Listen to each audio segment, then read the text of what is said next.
Good morning, everybody. I want to talk a little bit about what's going on in the Holy Land, with my own opinions on the matter, which will probably upset everybody.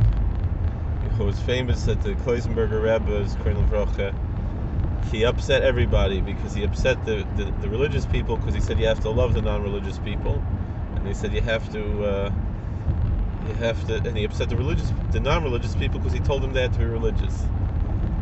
And my approach is something a little bit different, and this is Joe Kolakowski. This is not Satmar. This is not Kloisenberg. This is not Bells. This is not YU or Lander College or anything else. This is Joe Kolakowski. This is me. It doesn't represent my shul. Doesn't represent my work. Doesn't represent anything. Just my own approach, and it might change. I'm open to discuss different things. But in any event,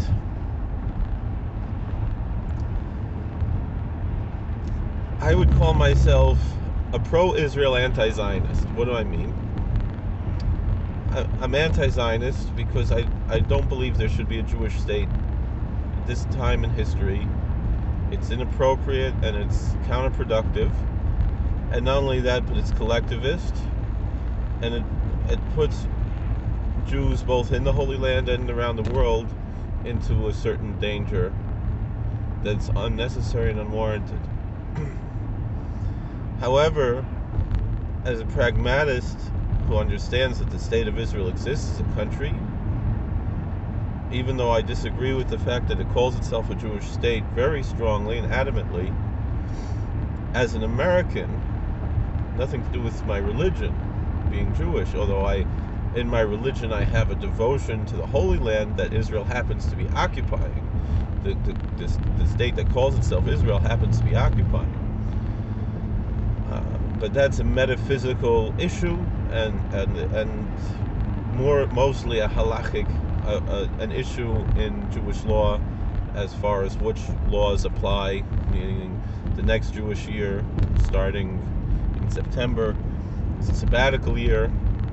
So you have agricultural laws that apply in the Holy Land that don't apply in other places in the world.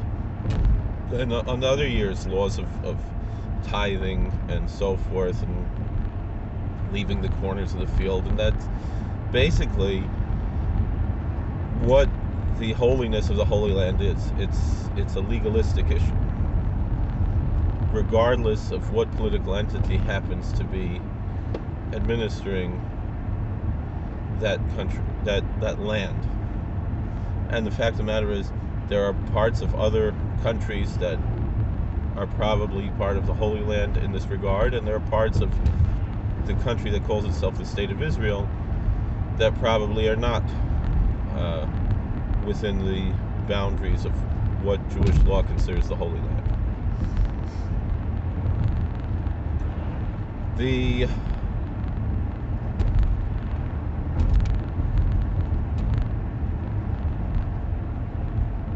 issue that we do want to address here, though,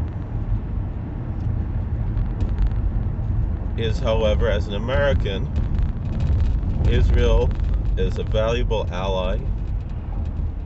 And so, as far as the government, the state of Israel, I feel about the Israeli government much how I might feel about the government of England, the United Kingdom, of Japan, or of any other country that is an American ally, South Korea, and particularly like South Korea in a volatile part of the world.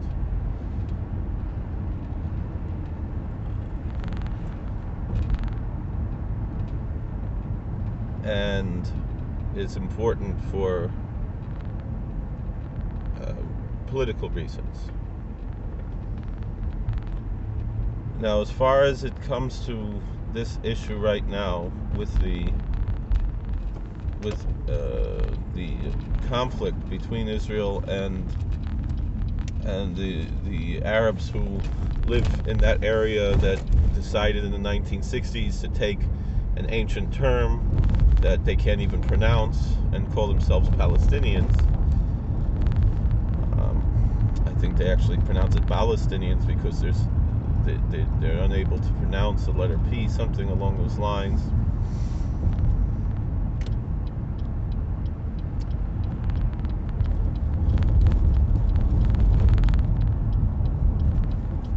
And what does that entail? What does that mean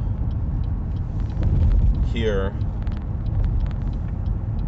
as far as this issue with this conflict right now? I do see, as a Jew, Israel is an evil country. It's based in atheism and agnosticism. It engages in religious discrimination, particularly against Jews. However, when it comes to, and the real victims of the state of Israel and of Zionism are mostly pious Jews who reside there in the Holy Land.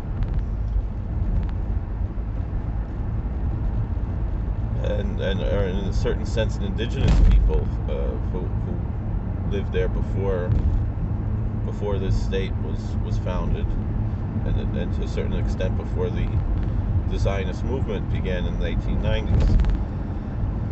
However, when it comes to this conflict, the Israelis are the lesser of two evils. The Palestinians are the aggressors, they're terrorists, and they're murderers. The fact that Palestinian children get killed from Israeli fire is the fault of the Palestinians, so-called Palestinians, not the fault of the so-called Israelis.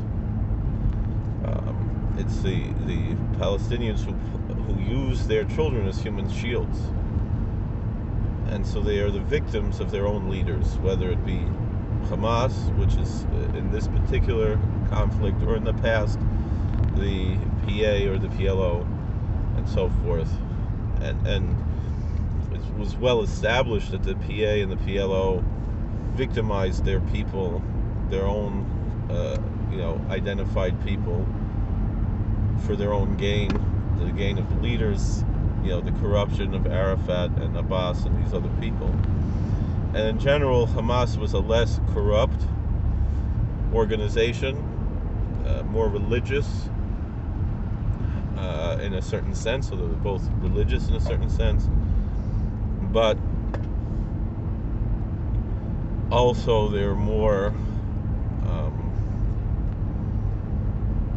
they're both equally murderous and terroristic, and perhaps even more terroristic than the PA. And they're the ones who are at fault here. But they create a narrative that paints Israel as the bad guys here when they're not. And in this conflict, they're the good guys. And I don't say this as a Jew. I say this as an American, and I say this as someone who cares about truth. And I don't want to see any Palestinian people get killed or hurt, but it's their own leadership and their own military leadership that is causing this issue. It's not, Israel are not the aggressors here. And the fact of the matter is, the Israeli army is probably the most moral and ethical army, perhaps to a fault.